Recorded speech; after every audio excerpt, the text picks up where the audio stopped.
Welcome, everybody, to another episode of Coronavirus World Talk. On this show, we interview people from all over the world, from all walks of life, to see how this pandemic is affecting their day-to-day lives, what they think the next weeks and months are going to look like. And if possible, we try to find any silver lining in this situation. Today, I have Alex joining me from Vancouver. Hey, Alex, how's it going? Hey, man, I'm good. How are you? Good. So tell people a bit more about yourself and the situation you're going through right now.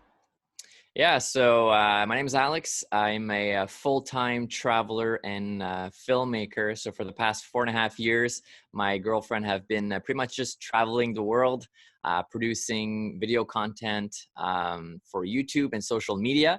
So obviously this little pandemic here is putting a halt into our travels. We actually had to cancel our current trip. We were in Vietnam, and we decided to come back home in Canada when Justin Trudeau announced that it would be highly recommended that all travelers come back to Canada. So you're living this experience totally different than, most people, most Canadians.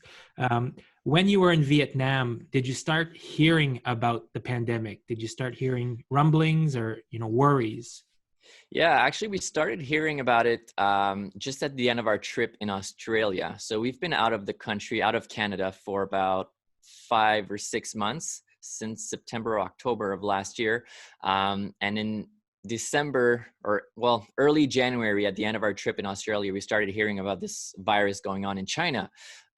We didn't make a big deal out of it yet. We still had plans to go to Southeast Asia and Bali and then Vietnam. So we headed to Bali. And that's when we started hearing more and more about it, about the virus spreading through Asia, mostly in China, Japan, and South Korea.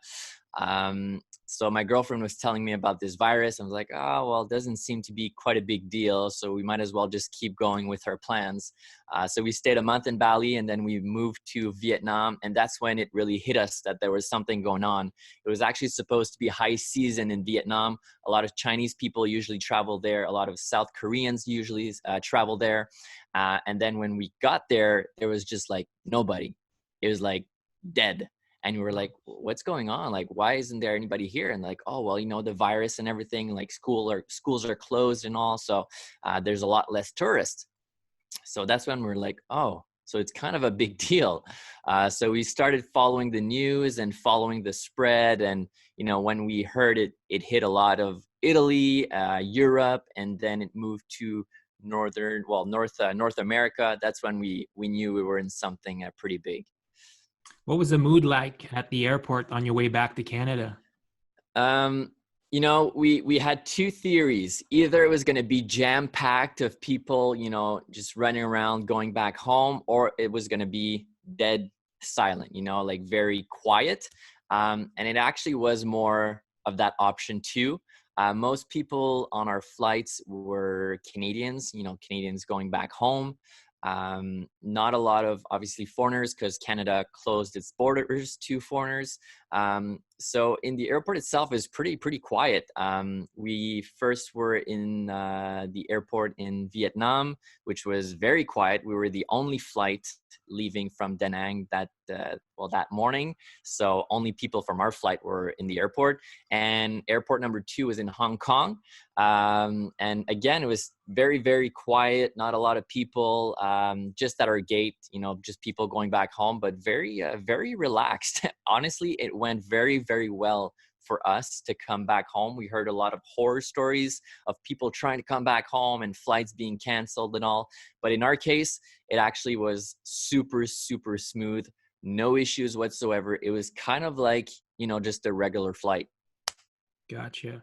And you just finished your 2-week quarantine period? How was that 2 weeks? Yeah. So once we arrived in Vancouver, we got in a taxi, went straight to our Airbnb, and didn't come out for 2 weeks. And yeah, it went by super fast. Honestly, in our situation, because we do a lot of inside work, like we work a lot at our computers, editing photos, videos, and stuff.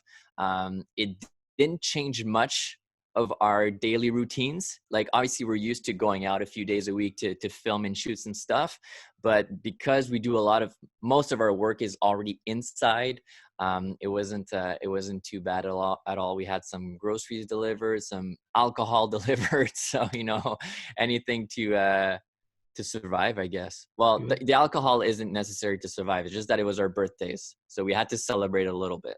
That's good. Yeah, survival. What's the mood like in Vancouver, this city right now? Yeah, so we've been to Vancouver quite a few times, and this is the first time that it seems like a ghost town. I mean, it's pretty much like any other downtown area, probably a lot like Toronto or Ottawa and stuff. Not a lot of people, not a lot of cars. I think that Vancouver, though, because it's on the west coast and there's the ocean and there's a lot of green space, there are some people going out in the parks and having little walks and stuff like that. So it's nice for that. But aside from that, like all restaurants, all bars, anything that, gives life to a downtown area is pretty much shut down. So it's kind of weird and kind of useless to be downtown in this kind of crisis, because usually when you're downtown it's because you want to live the social life, you want to go out, you want to go eat and drink, but there's none of that going on. So it's kind of pointless. I wish I had a house in the countryside right now, actually. Relax. So Yeah. this is obviously a global event, and you're a global traveler. Is there any silver lining? Is there any positives that you could see coming from this global event? Yeah, for sure. My girlfriend and I had been talking about this a lot in the past couple of weeks, and it's kind of like we brought the world to like its peak in terms of what it can endure with like human presence. I mean, what mass tourism has been doing to the environment is absolutely nuts. I mean, we do a lot of slow traveling now. So we try to go somewhere, we stay put for like a month or 2 or 3, and then we just slowly travel around each country instead of going go within like 2-3 weeks.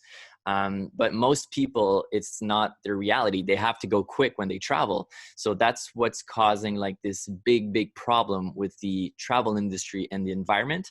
We were in Italy in October and it was packed. I mean, it was packed. It was not even fun to go to different, attractions just because there were so many people. So I think that, what this has been doing, or it's going to change travel for sure. It's going to change the way, or the amount of traveling that people do.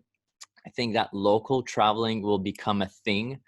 Most people are maybe going to stay in their own countries and explore their own parts of the world before they start venturing off to other places. And what it's made us realize is that, I mean, Canada is a huge country. I mean, it's huge. You could have so many European countries within our territory. So why not just stay here and explore our beautiful landscapes? And I hope that's what it does for most people. Just, explore local, give back to local businesses, and just consume local. And I think that's what's going to do to traveling for sure. For our part, anyways, I think we're going to be staying put for at least a year before we take a plane and go somewhere else. But it's definitely going to change. With that being said, is there any Canadian hotspots that you're looking to visit? What's your top spot that you're aiming to visit? Good question. We did visit a lot of Canada already. We did drive across Canada at one point. We were in the East End, East Coast last year. So, I mean, I don't have a top spot that I want to visit right now. Like right now, we're in the West Coast, we're going to stay here for a little while. But if I were to recommend something to visit that maybe not a lot of Canadians do visit, is definitely the East Coast. Newfoundland is absolutely beautiful. We mostly hear about, BC and the mountains, but the East Coast is so beautiful that it's definitely a place that people should put on their bucket list in Canada. Well, good. Yeah, I'm happy to hear that. Yeah. Well, thank you for your time, Alex. We'll catch up sometime later. All right. Thanks for having me, buddy. Cheers. Okay. Ciao. A huge shout out to today's sponsor, gmanstudio.com. gmanstudio.com offers a very unique service, a virtual producer service, where they will allow you to film an interview on Zoom, then cut and edit the interview to your specifications. If you're looking for any type of virtual producer services, think gmanstudio.com.